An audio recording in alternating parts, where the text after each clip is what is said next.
Good bye mister Chips chapter 18।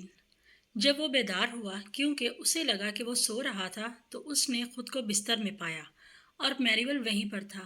वो इसके ऊपर झुका हुआ था और मुस्कुरा रहा था। हाँ तो बूढ़े बदमाश, ठीक तो महसूस कर रहे हो। ये अच्छा खासा सदमा था जो तुमने हमें दिया। एक तवक्कुफ के बाद चिप्स एक ऐसी आवाज़ में बड़बड़ाया जिसने अपनी कमज़ोरी से उसे हैरान कर दिया। क्यों? क्या क्या हुआ है? महज ये कि तुम बेहोश हो गए थे। मिसिस विक्ट अंदर आईं और तुम्हें इसी हालत में पाया। खुशकिस्मती से इसने तुम्हें देख लिया। अब तुम बिल्कुल ठीक हो, बेफिक्र हो जाओ। अगर दिल चाह रहा है तो दोबारा नींद कर लो। वो खुश हुआ कि किसी ने इतनी अच्छी तजवीज़ दी है। वो इतना ज़ईफ़ महसूस कर रहा था कि मामले की तफसीलात बताकर इसे परेशान ना किया गया कि वो उसे कैसे भलाई मंजिल पर लाए। मिसेस विक्ट ने क्या कहा था और इस तरह की कुछ और बातें। लेकिन फिर अचानक बिस्तर की दूसरी जानब इसने मिसेस विक्ट को देखा। वो मुस्कुरा रही थी। इसने ख्याल किया, खुदा रहम करे, ये यहाँ ऊपर क्या कर रही हैं। और फिर मैरीवेल के पीछे साए में इसने नए हेडमास्टर कार्डराइट को देखा। वो इसे नया समझता था, अगरचा वो सन 1919 से ब्रुकफील्ड में था। और बूढ़े बफलो को देखा, जिसे आमतौर पर राडी कहा जाता था। अजीब बात थी कि इस तरह वो सब यहाँ मौजूद थे। इसने महसूस किया। ताहम किसी चीज़ से मुतल्लिक सोच कर मुझे फ़िक्रमंद होने की ज़रूरत नहीं। मैं दोबारा सोने लगा हूँ। लेकिन ये नींद नहीं थी और ये बिल्कुल बेदारी भी नहीं थी। ये एक किस्म की इन दोनों की कोई दरमियानी हालत थी, ख्वाबों, चेहरों और आवाज़ों से लबरेज। पुराने मंजर और पुरानी धुनों के टुकड़े, मोज़ार्ट की धुन बजाने वाले 3 मौसीकार जिनमें एक मर्तबा कैथी ने हिस्सा लिया था, तालियां और कहकहे और बंदूकों की घन गरज, और उन सब से बढ़कर ब्रुकफील्ड की घंटियाँ। ब्रुकफील्ड की घंटियाँ, चुनाचा अगर आम जात की लड़की चाहती कि कोई रईस इससे शादी रचा ले, जी हाँ तुम कर सकते हो। झूठे मजाक, इंतहाई मकरू गोश्त मजाक। वो तुम मैक्स, जी हाँ अंदर आ जाओ। आबाई सरजमीन से क्या खबर आई है? लातीनी कॉल। राल्स्टन ने कहा कि मैं सुस्त और नाअहल हूँ, लेकिन वो मेरे बगैर निज़ाम ना चला सके। लातीनी फ़िक्रा। क्या तुम इसका तर्जमा कर सकते हो? तुम में से कोई लड़का। ये एक मजाक है। एक बार इसने कमरे में इन्हें अपने मुतल्लिक बातें करते हुए सुन लिया। कार्डराइट मैरीवेल से सरगोशी कर रहा था। बेचारा बूढ़ा आदमी, इसने तन्हा किस्म की ज़िंदगी गुजारी होगी। बिल्कुल तन्हा। मैरीवेल ने जवाब दिया, हमेशा तन्हा नहीं, इसने शादी की थी।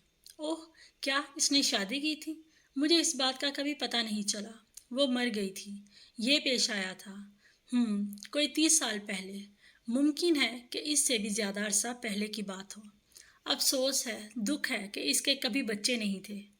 और इस बात पर चिप्स ने अपनी आंखें खोली, इतनी ज़्यादा खोली कि जितनी वो खोल सकता था, और इनकी तवज्जो को अपनी तरफ मबजूल करने की कोशिश की। इसके लिए ऊंचा बोलना मुश्किल था, लेकिन वो कुछ बड़बड़ाने में कामयाब हो गया और इन सब ने पलट कर देखा और इसके थोड़ा करीब आ गए।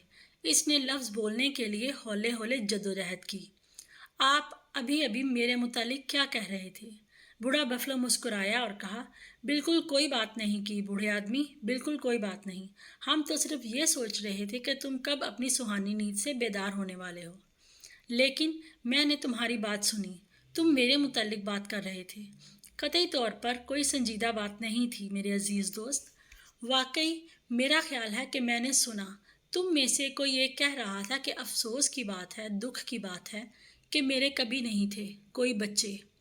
लेकिन मेरे बच्चे हैं, मेरे बच्चे हैं। वो कोई जवाब दिए बगैर मुस्कुरा दिए और एक तवक्कुफ के बाद चिप्स एक धीमी और लरसती हुई दबी दबी हंसी हंसा। जी हाँ, मेरे बच्चे हैं, इसने थरथराते हुए जोश से कहा। हजारों बच्चे हैं, हजारों बच्चे हैं, और तमाम के तमाम लड़के मेरे बच्चे हैं।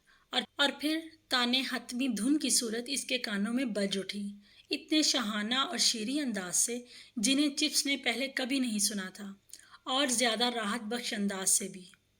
पैटिफर, पैलट, पॉर्सन, पार्टस, पल्मस, प्रॉस, परविस, पेम विल्सन, रेडलिट, रैप्सन, रेड, रैपर, रेडी प्राइमस, अभी मेरे गिर्द आ जाओ, तुम सब के सब, एक आखिरी बात और आखिरी मजाक सुनने के लिए।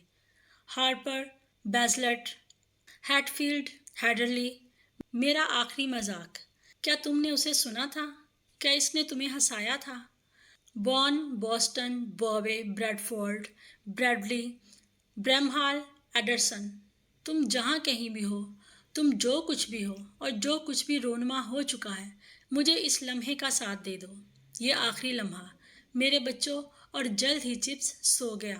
وہ اتنا پرسکون لگ رہا تھا کہ انہوں نے شب بخیر کہنے کے لیے اس کی نیند میں خلل نہ ڈالا، مگر صبح جب اسکول کی گھنٹی ناشتے کے لیے بج اٹھی تو بروک فیلڈ میں یہ خبر پہنچ چکی تھی۔ بروک فیلڈ اس کی محبوبیت کو کبھی فراموش نہیں کرے گا۔ کارٹرائٹ نے اسکول میں تقریر کرتے ہوئے کہا، جو کہ اہم کانہ بات تھی، کیونکہ بالآخر سب کچھ بھول جاتا ہے، لیکن لنفورڈ کسی بھی قیمت پر اس کہانی کو یاد رکھے گا اور سنائے گا۔ چپس کے مرنے سے پہلے میں نے رات کو اسے الوداع کہا تھا۔